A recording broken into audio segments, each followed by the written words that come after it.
नमस्कार, एकमत डिजिटलच्या निवडणूक संवाद या विशेष कार्यक्रमामध्ये मी सुनील आपल्या सगळ्यांचं स्वागत करतो।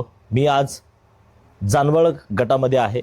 जानवळ गटामध्ये भारतीय राष्ट्रीय काँग्रेसचे अधिकृत उमेदवार नागनाथ पाटील जे आहेत ते आपल्यासोबत आहेत, कारण गेल्या अनेक वर्षापासून त्यांनी राजकारणामध्ये जे आहे ते सक्रिय आहेत। लातूर जिल्हा बँकेवरती सुद्धा ते संचालक म्हणून काम करत आहेत आणि या सगळ्या माध्यमातून ते ग्रामीण भागापर्यंत आणि ग्रामीण भागातल्या शेतकऱ्यांपर्यंत जे आहे त्यांनी आतापर्यंत अनेक कामं जे आहेत ते केलेले आहेत आणि आज ते या निवडणुकीच्या रिंगणामध्ये आहेत। सर, खूप खूप नमस्कार आपलं। नमस्कार। खरं तर आपण या निवडणुकीच्या रिंगणामध्ये आहेत। मला थोडा अल्प परिचय द्यावा आपला। मी पाटील नागनाथ रामराव, मला या परिसरामध्ये पाटील येणाऱ्या नावानं लोक ओळखतात। माझं स्वतःचं इंजिनिअरिंगचं शिक्षण झालेलं आहे आणि मी या भागामध्ये गेली 25-30 वर्षामधून आदरणीय विनायकरावजी पाटील साहेब यांच्यासोबत काँग्रेस पक्षातून एक काँग्रेस पक्षाचा कार्यकर्ता म्हणून राजकारणामध्ये समाजकारणामध्ये कार्यरत आहे। विनायकराव पाटील साहेबांच्या काँग्रेस पक्षातल्या सर्व निवडणुका आम्ही पूर्ण एक कार्यकर्ता म्हणून आम्ही लढवलेले आहेत, त्यांना साथ दिलेली आहे आणि गेले 2 टर्म म्हणजे 12 वर्ष झालं मी जिल्हा बँकेमध्ये आदरणीय दिलीपरावजी देशमुख साहेब यांच्या आशीर्वादानं आणि या चाकूर तालुक्यातील सर्व मतदारांच्या म्हणजे सोसायटी आमची मतदार असते बँकेला, सर्व सोसायटीतल्या चेअरमनच्या आणि आमच्या नेत्यांच्या आशीर्वादानं आम्ही जिल्हा बँकेमध्ये काम करत आहोत। त्यामध्ये आम्हाला विविध कार्यकारी सेवा सोसायटीच्या माध्यमातून 5 लाखापर्यंत बिनव्याजी कर्ज देण्याचा सुद्धा आम्ही एक पॅटर्न लातूर जिल्हा बँकेचा निर्माण केलेला आहे। माननीय अमित भैयांनी परवाच नळेगावच्या सभेत सांगितलं की जगामध्ये आमची लातूर जिल्हा मध्यवर्ती बँक 5 लाख रुपये बिनव्याजी देणारी ही एकमेव अशी बँक आहे। त्यामुळे या बँकेच्या माध्यमातून आम्ही गेल्या 12 वर्षाच्या कार्यकाळामध्ये सर्वसामान्य शेतकरी त्यांना पीक कर्ज असेल, शेतकऱ्यांच्या मुलांच्या बाबतीत शिक्षणाचा जो काही खर्च येतो, आम्ही एखादा शेतकऱ्याचा मुलगा जर इंजिनिअरिंगला, मेडिकलला, MBAला शिकत असेल, त्याला भारतामध्ये शिकण्यासाठी 10 लाख रुपये आम्ही कर्ज देतो आणि परदेशामध्ये शिकण्यासाठी त्यांना 50 लाख रुपयापर्यंत आम्ही कर्ज देतो शेतकऱ्यांना। आणि ह्या कर्जाची वसुली जी आहे ते तो मुलगा शिकून नोकरीला लागल्यानंतर त्याची वसुली केली जाते, तोपर्यंत ह्या कर्जाची वसुली केली जात नाही। ट्रॅक्टरचं कर्ज असो, एखाद्या घरामध्ये मुलीचं लग्न असेल तर शुभमंगल म्हणून योजना जिल्हा बँके माध्यमातून आलेली आहे। 5 लाखापर्यंत आम्ही त्या शेतकऱ्यांना मुलीच्या लग्नासाठी कर्ज देतो आणि महाराष्ट्रामध्ये शुभमंगल कर्ज देणारी ही एकमेव लातूर जिल्हा मध्यवर्ती बँक आहे। आणि हे सगळं करत असताना आम्ही हा शेतकरी हा केंद्रबिंदू मानून गेले 12 वर्षामध्ये जिल्हा बँकेमध्ये काम केलं। आमच्या नेत्यांनी मग आता ह्या जिल्हा परिषदच्या निवडणुका लागल्या, जानवळ जिल्हा परिषद OBC ना इतर मागास प्रवर्गाला सुटली आणि मी इतर रेड्डी समाजामध्ये असल्यामुळं आम्हाला आमच्या नेत्यांनी सांगितलं की अमित भैयांनी की बाबा आता या मतदारसंघामध्ये तुम्हाला लढलं पाहिजे। त्यामुळं आता येणाऱ्या काळामध्ये या जानवळ जिल्हा परिषदेमधल्या सर्व दीन दलित दुबळे यांना, आतापर्यंत आपण शेतकऱ्यासाठी काम करत होतो पण आता आम्ही सर्वसामान्य जनतेसाठी काम करणार आहेत।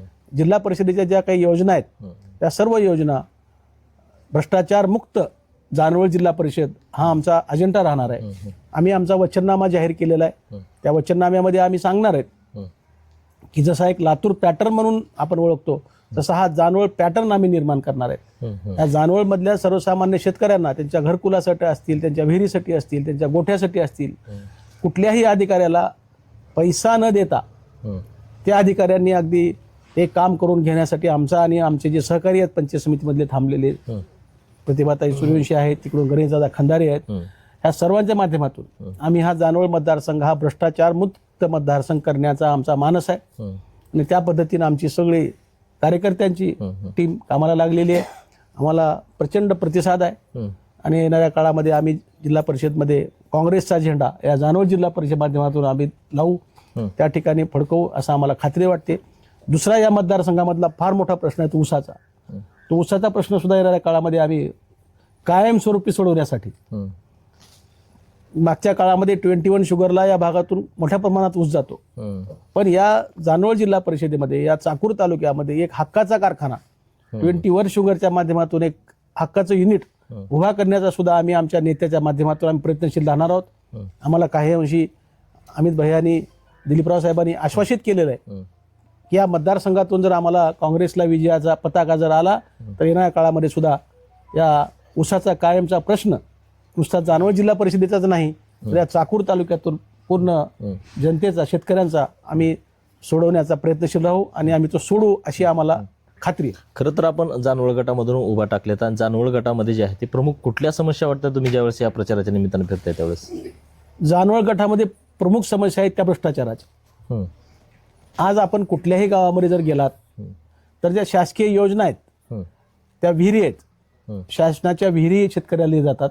ते विहीर जर मंजूर करायची असेल तर मंजूर करते वेळेस त्याला 20,000, बिल काढते वेळेस प्रत्येक बिलाला 10,000, असा त्याचा ॲव्हरेज 50,000 रुपये खर्च त्याची विहीर पूर्ण झाल्यानंतर सुद्धा त्या शेतकऱ्याला, त्या संबंधित अधिकाऱ्याला दिल्याशिवाय त्याच्या विहिरीचं पूर्णपणे रक्कम अदा केली जात नाही. तुम्हाला गोठा पाहिजे असेल, त्या गोठ्यासाठी 10,000 रुपयाचा रेट इथं मतदारसंघामध्ये निघालेला आहे.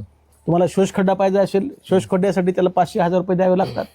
त्यामुळे प्रत्येक जिल्हा परिषद पंचायत समितीमध्ये येणारी योजना ही कुठल्याच शेतकऱ्यांना, कुठल्याही गोरगरिबांना, खरं म्हणजे या दारिद्र्य रेषेखालच्या लोकांना जिल्हा परिषदे माध्यमातून काही गोष्टी अनुदानावर मिळतात, पत्रे मिळतात, तुमचे ते अपंगासाठी गाड्या मिळतात.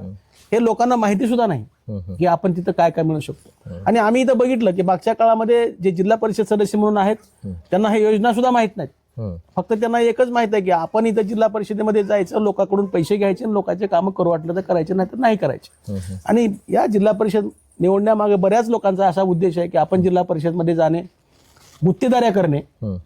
जसं आपण एखादं भांडवल टाकून दुकान टाकतो त्या पद्धतीनं निवडणुकीमध्ये आम्हा पैसा खर्चायचा आणि 5 वर्ष त्या जिल्हा परिषदमध्ये जाऊन या मतदारसंघामधले सगळे कामं स्वतः करायचे आणि निकृष्ट दर्जाची कामं करायची. हा एकमेव अजेंडा या जानवळ जिल्हा परिषदमध्ये मागच्या काळामध्ये झालेला आहे. आणि आम्ही या ठिकाणी जाहीर सांगितलेलं आहे की आम्ही आमच्या येणाऱ्या 5 वर्षाच्या काळामध्ये जिल्हा परिषदे माध्यमातून कुठल्याही प्रकारची गुत्तेदारी आम्ही करणार नाही आणि आम्ही निकृष्ट दर्जाचे कामं होत असतील ते सुद्धा सहन करणार नाही. दर्जेदार कामं, भ्रष्टाचार मुक्त जिल्हा परिषद सर्कल आम्ही करण्याचा आमचा मानस आहे. आणि आम्ही गेल्या 25 वर्षाच्या काळामध्ये या मतदारसंघामध्ये कसल्याही प्रकारची गुत्तेदारी किंवा काही काम आम्ही केलेलं नाहीत. आम्ही आमचे व्यापार, आमचे उद्योग वेगळे आहेत. आम्ही या ठिकाणी समाजकारण आणि समाजसेवा करण्यासाठी मी आलेलो आहोत. आणि आमच्या मतदारसंघामध्ये आम्ही जाहीर सांगितलेलं आहे की मी या मतदारसंघामध्ये गुत्तेदारी कधीही भविष्यामध्ये करणार नाही. चांगला काम करणारा जो माणूस असेल, जो गुत्तेदार असेल, त्यांना क्वालिटी कामं आणि कुणालाही 1 रुपया न देता करण्यासाठी आम्ही प्रयत्नशील राहू असा आमचा.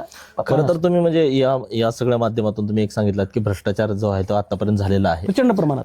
पण ग्रामीण भागामधल्या रस्त्याचा प्रश्न आहे, पिण्याचा पाण्याचा प्रश्न आहे, आरोग्याचा प्रश्न आहे.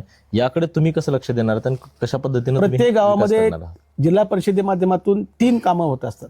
चांगले रस्ते, शुद्ध पिण्याचं पाणी आणि 24 तास लाईटची सोय. हे 3 जर कामं या जिल्हा परिषद माध्यमातून जर प्रामाणिकपणे ज्या लोकप्रतिनिधींनी केले तर मला वाटत नाही की एखाद्या गावामध्ये सक्षमता येण्यासाठी, त्या गाव सुधारण्यासाठी काही अडचण येईल. पण दुर्दैव असं आहे की निवडून जाणाऱ्या लोकांची या मूळ बाबीकडे दुर्लक्ष असते. त्यांना त्यांचे वेगळे निवडणुकीमध्ये केलेले पैसे किती पटीनं वसूल करायचे हा प्रश्न पडलेला असतो. त्यामुळं आम्हाला या मूलभूत ज्या गरजा आहेत प्रत्येक गावामध्ये हा गरजा, मूलभूत गरजा आम्ही देण्यासाठी पाणी, रस्ता आणि वीज या 3 गोष्टी. आणि ज्या काही शासनाच्या योजना आहेत, दारिद्र्य रेषेखालच्या लोकांच्या असतील, दीनदलितासाठी असतील, ह्या योजना अनुदानावर जे काही त्यांना मिळते ते सुद्धा आम्ही या जिल्हा परिषदमध्ये जास्तीचा फंड, म्हणजे मी या जानवळ जिल्हा परिषदेमधून लातूरला तर निवडून जाणारच आहे जिल्हा परिषदेवर, पण मी एवढं तुम्हाला सांगतो, आम्ही काम करत असताना या जिल्ह्यामध्ये सगळ्यात जास्त जिल्हा परिषदचा फंड या जिल्हा परिषदेमध्ये, जानवळ जिल्हा परिषदेमध्ये आम्ही आणू अशी मला खात्री आहे. खरं तर पाहिलं तर तुम्ही ग्रामीण भागामध्ये शेतकऱ्यांचा सुद्धा खूप मोठा प्रश्न आहे, शेत रस्त्यांचा प्रश्न आहे किंवा शेतकऱ्यांना वीज उपलब्ध होत नाही, त्यांच्या म्हणजे पिकाच्या वेळेस, पाणी देण्याच्या वेळेस त्यांना वीज उपलब्ध होत नाही. या सर्व शेतकऱ्यांना ज्या ग्रामीण भागातल्या जिल्हा परिषदच्या माध्यमातून कसा फंड उपलब्ध करून देणार आहेत, त्यांच्या कुठल्या योजना त्यांना ज्या आहेत ते तुम्ही देणार आहेत? आता हे शेत रस्त्याच्या बाबतीत शासन त्या बाबतीत पूर्णपणे पाठीशी आहे. त्या ठिकाणी जाऊन आपण प्रत्येक गावाचा सर्वे करून त्या गावातील ग्रामसभा लावून सर्व संमती घेऊन आपल्याला एकजूट करून हे क्षेत्रचे पूर्ण जिल्हा परिषदेच्या माध्यमातून हे प्रश्न मिटवण्यासाठी आम्ही प्रयत्न करू. आणि शेतकऱ्यांचा आता विजेचा जो प्रश्न आहे, आता मला वाटतं सगळीकडे सोलार प्रोजेक्ट झालेत. दिवसात शेतकऱ्याची लाईट ज्या ज्या ठिकाणी झालेत, आता माझ्या गावामध्ये सोलार प्रोजेक्ट झालाय, आता इथं झरीला झालाय या ठिकाणी, तर त्या ठिकाणी दिवसा शेतकऱ्याला लाईट आता मिळते. येणाऱ्या काळामध्ये आणखी ज्या ज्या ठिकाणी हे प्रोजेक्ट झाले नाहीत त्या ठिकाणी आम्ही हे सबस्टेशनच्या अखत्यारीत सोलार प्रोजेक्ट उभा करून शेतकऱ्यांना सकाळी 9 ते 5 दिवसा लाईट देण्याच्या बाबतीत आम्ही प्रयत्नशील राहू. आणि शेतकऱ्यांचा जर बोजा लाईटचा जर कमी झाला तर गावामध्ये 24 तास लाईट राहण्यासाठी काही प्रॉब्लेम येणार नाही असं मला वाटतं. पण या प्रत्येक सबस्टेशनवर हे सोलारचे प्रोजेक्ट उभे राहणं हे आवश्यक आहे. आणि काही ठिकाणी आहेत पण काही ठिकाणी अजून कामं झाले नाहीत. ते करण्यासाठी आम्ही पाठपुरावा करू, शासनाकडे पाठपुरावा करू. आणि हा जो जानवळ जिल्हा परिषद मतदारसंघ आहे, विजेच्या बाबतीत, पाण्याच्या बाबतीत, रस्त्याच्या बाबतीत, रोजगाराच्या बाबतीत आणि ऊसाचा जो प्रश्न आहे तो कायमस्वरूपी करण्यासाठी आम्ही स्वयंपूर्ण करू अशी आमची भूमिका राहणार आहे. खरं तर ग्रामीण भागामध्ये पाहिलं तर महिलांचा आणि युवकांचा खूप मोठा प्रश्न आहे. युवक जे आहे ते ग्रामीण भागामधून स्थलांतर करतात उद्योगासाठी मोठ्या शहरांमध्ये, आणि महिलांच्या हाताला जे आहे ते ग्रामीण भागामध्ये काम मिळत नाही. त्यामुळे त्या महिला ज्या आहेत त्या त्यांनी सक्षम ज्या आहेत त्या होत नाहीत. त्यामुळे महिला सक्षमीकरण असेल आणि युवकांना जे रोजगार उपलब्ध असेल यासाठी जिल्हा परिषदच्या माध्यमातून तुम्ही कोणत्या योजना अशा राबवणार आहात की ग्रामीण भागामध्येच लोकांना तिथं रोजगार उपलब्ध झाला पाहिजे आणि महिला सक्षम झाल्या पाहिजेत? महिलाच्या बाबतीत बोलायचं झालं तर आम्ही जिल्हा बँकेमध्ये काम करत असताना बचत गटाच्या माध्यमातून जिल्हा बँक हे 5 लाखापर्यंत कर्ज देते. मागच्या काळामध्ये आम्ही जानवळला आमच्या प्रतिभाताईच्या उपस्थितीत आणि आमच्या जिल्हा बँकेच्या संचालकांच्या उपस्थितीत आम्ही मेळावा घेतला आणि जिल्हा बँकेच्या माध्यमातून 5 लाखापर्यंत बचत गटासाठी कर्ज आम्ही देतो.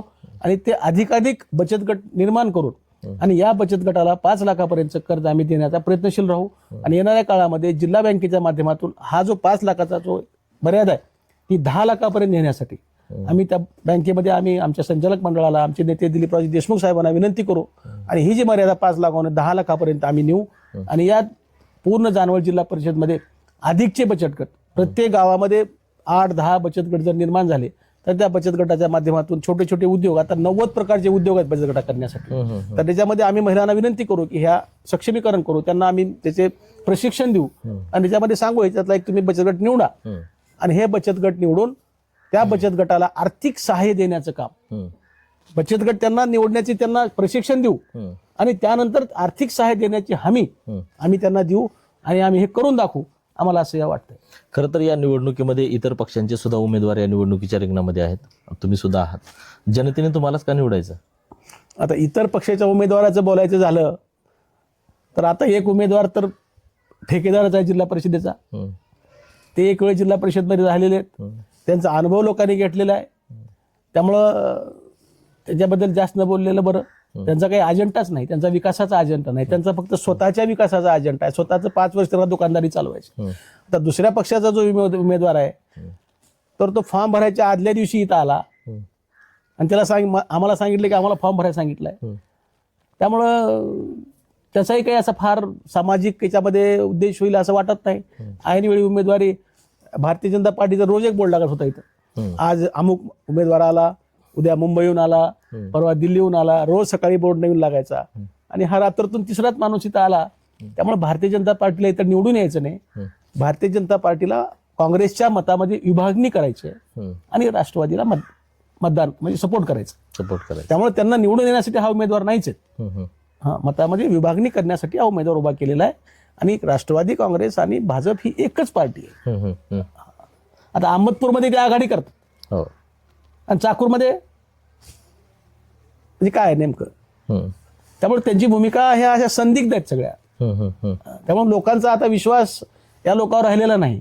सोयाबीनचा भाव 4,000 4,500, फक्त या मतदारसंघामध्ये मांजरा परिवारामधून 3100 रुपये उसाला भाव आपण देतो.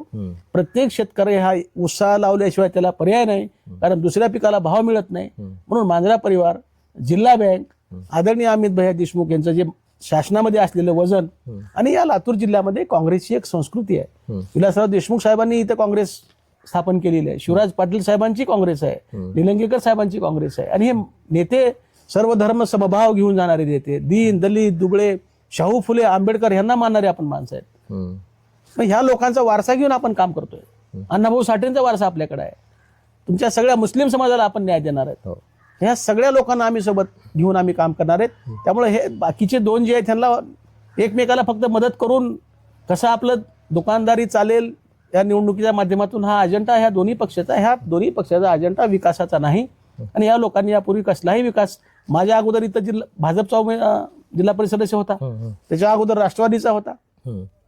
आम्ही प्रत्येक गावात गेल्यानंतर विचारलं तुमचं काही आलंय का ह्यांचं तुमच्या गावात, कोणीही मोह म्हणत नाही. अशा पद्धतीने ह्या लोकांनी, निष्क्रिय लोक आहेत, हे भ्रष्टाचारी आहेत. त्या गावामधले लोकांना काही एखादा विहीर मागायला गेला, मला किती देता, अशा पद्धतीचे आमच्या सरपंचाचे स्टेटमेंट आहेत. आम्ही लाईव्ह स्टेटमेंट तुम्ही करू शकता. केंद्रेवाडीचे सरपंच आहेत, त्यांनी सांगितलं आम्हाला जाहीर सभेत की असं पद्धतीने हे, त्याला काही वाटत नाही. त्यामुळं त्यांचा अजेंडा हा विकासाचा नाही, त्यांचा अजेंडा स्वतःचं पोट भरण्याचा आहे. बरोबर. पण माझा अजेंडा जे आहे, आमच्या काँग्रेस पक्षाचा जो अजेंडा आहे, तो या जानवळ जिल्हा परिषदेमधील आतापर्यंत आपण शेतकऱ्यासाठी काम केलं जिल्हा बँकेच्या माध्यमातून. त्याच्यानंतर आता आम्हाला सर्वसामान्य शेतमजूर आणि शेतकरी ह्या सर्वांसाठी काम करायचे. आणि हा आदेश आमचे लातूरच्या आमचे सहकार मंत्री श्री दिलीपरावजी देशमुख साहेब, अमित भैया देशमुख, धीरज भैया, ह्या सर्वांच्या आदेशानुसार आमचे महाराष्ट्राचे प्रदेश अध्यक्ष आदरणीय हर्षवर्धन सपकाळ साहेब, मी महाराष्ट्राच्या प्रदेश कमिटीचा सचिव आहे, तिथं आम्हाला सांगण्यात आलं की तुम्हाला इथं उमेदवारी लढायचंय. त्यांनी आम्हाला पक्षानं आदेश दिला, आम्ही कामाला लागलोय आणि पक्षाचा अजेंडा आम्ही प्रामाणिकपणे या लातूर जिल्ह्यामध्ये जानवळ मतदारसंघ म्हणजे काँग्रेसमध्ये प्रामाणिकपणे काम करणाऱ्या लोकांची या काळामध्ये टीम राहील. आणि आमच्या नेत्यांना सुद्धा आमचा अभिमान वाटेल, मतदारसंघातील मतदान करणाऱ्या लोकांना सुद्धा आमचा अभिमान वाटेल. अशा पद्धतीने आम्ही काम करू, एवढं तुम्हाला हमी देतो. तुम्ही जिल्हा परिषदमध्ये निवडून आलात तर 100 दिवसामध्ये तुमच्या या जानवळ गटासाठी काय विकासाचं विजन असणार आहे तुमचं? 100 दिवसामध्ये म्हणजे 90 म्हणजे 3 महिन्यामध्ये मला या मतदारसंघामध्ये 22 गाव आहेत. सर्वप्रथम मला पहिल्या 30 दिवसामध्ये या 22 गावामधल्या काय अडीअडचणी आहेत त्या जाणून घ्याव्या लागतील, त्याचा अभ्यास करावा लागेल. त्यानंतर जिल्हा परिषदेच्या माध्यमातून आम्हाला पुढच्या 31व्या दिवसानंतर आम्ही कामाला त्या पद्धतीनं सुरू करू आणि टप्प्याटप्प्यानं ज्या तातडीचे जे काम आहेत ते काम आम्ही करण्याचा पहिल्यांदा 30 दिवसाचा आमचा अजेंडा राहील की प्रत्येक 20 गावामध्ये सर्वे केला जाईल. त्या ठिकाणी अडीअडचणी काय आहेत, पाण्याच्या अडचणी काय आहेत, रस्त्याच्या अडचणी काय आहेत, लाईटच्या अडचणी काय आहेत, घरकुलाच्या अडचणी काय आहेत, किती लोकांचे बिलं अडकलेले आहेत त्या पंचायत समितीमध्ये, किती विहीर लोकांनी खोदले आहेत, त्यांचे पैसे आतापर्यंत आले नाही, किती लोकांनी गोटे बांधले त्यांचे पैसे आतापर्यंत आले नाहीत, हा सगळा डाटा आम्ही तयार करू. आणि या डाटाला मी आणि माझे पंचायत समितीमध्ये 2 माझे सहकारी या सर्वांच्या माध्यमातून आम्ही पंचायत समितीच्या माध्यमातून, जिल्हा परिषदेच्या माध्यमातून शेतकऱ्यावर, शेतमजुरावर जे काही ह्यांना अन्याय होतोय, ग्रामसेवक गावात येत नसतील तर ग्रामसेवकाला गावात येण्यासाठी, तलाठी गावात येत त्यांना सुद्धा इथं करण्यासाठी आम्ही प्रयत्नशील राहू. पण पहिल्या 30 दिवसामध्ये आम्ही पूर्ण या मतदारसंघाचा डाटा आम्ही कलेक्ट करू आणि तो डाटा आम्ही काम करू. कुणाचे बिलं अडकले असतील, कुणाचे काही अडचणी झाले असतील, शासनाकडे बऱ्याच ठिकाणी आता पैसे नाही दिले म्हणून लोकांचे पैसे खूप येणे, त्याच्यामुळे आम्ही इथं तालुका लेवलला, जिल्हा लेवलला आणि राज्य लेवलला सुद्धा जर पैसे येत नसतील तर आम्ही खास बाब म्हणून फंड आमच्या तालुक्यासाठी आणू आणि त्यामध्ये खास बाब म्हणून जानवळसाठी आम्ही तो फंड कसा वापरता येईल हा प्रयत्न आम्ही करू, एवढं तुम्हाला मी सांगतो. मतदारासाठी आमचं आव्हान असणार आहे की आम्ही राष्ट्रीय काँग्रेस पक्षाकडून, मी जिल्हा परिषदेला, प्रतिभाताई सूर्यवंशी पंचायत समितीला आणि आमचे अमृताताई खंदारे हे झरी पंचायत समितीला, आम्ही 3 जण राष्ट्रीय काँग्रेस पक्षाकडून आम्ही उमेदवार आहोत. आमच्यासोबतचे दोन्ही उमेदवार सक्षम आहेत. आमच्या प्रतिभाताई उपसरपंच आहेत, झरीच्या सरपंच आहेत सध्या, खंदारे सुद्धा सरपंच, माजी सरपंच आहेत आणि ह्या कोऱ्या पाट्या आहेत. ह्या लोकांवर कसल्याही प्रकारचा डाग नाही. आणि आमचे आव्हान आहे की ह्या मतदारसंघातील मतदारांना की काँग्रेस पक्ष हा सर्व धर्म समभाव घेऊन चालणारा पक्ष नाही. त्यांनी चांगल्या लोकांना उमेदवारी दिलेली आहे आणि चांगल्या लोकांना मतदान करून यांना राजकारणामध्ये आपण संधी दिली पाहिजे आणि त्यांच्याकडून कामाची अपेक्षा केली पाहिजे. आणि हे बाकीचे 2 लोक जे आहेत हे पूर्वी ते तपासलेले आहेत. पण आमची विनंती असणार आहे, तुम्ही आता काँग्रेसला तपासा, काँग्रेस सोबत राहा आणि आमचा विचार, काँग्रेस नेत्यावर विश्वास ठेवा, आमच्यावर विश्वास ठेवा आणि या जानवळ मतदारसंघाचा विकास करण्यासाठी आम्ही त्यांना हमी देतो, एवढं त्या ठिकाणी सांगतो. साहेब, शेवटचा प्रश्न एका वाक्यामध्ये, पाटील साहेबांच्या स्वप्नातली जिल्हा परिषद कशी असणार आहे? भ्रष्टाचार मुक्त जिल्हा परिषद असणार आहे. या चर्चेमध्ये आपण आम्हाला वेळ दिलात, खूप खूप धन्यवाद आपले आणि आपल्या पुढील वाटचालीसाठी खूप शुभेच्छा. आपण चांगल्या मताधिक्यानं निवडून याल अशी आम्ही अपेक्षा व्यक्त करतो. खरं तर ही जिल्हा परिषदेची निवडणुकीची रणधुमाळी सध्या सुरू आहे, मात्र या लातूर जिल्हा परिषदेवरती गुलाल कुणाला लागणार हे पाहणं महत्त्वाचं आहे. या चर्चेमध्ये इथंच थांबतोय. पुन्हा भेटूयात नवीन उमेदवारासोबत. कॅमेरामॅन संदीप गवळीसह सुनील कुमार, एकमत डिजिटल, लातूर.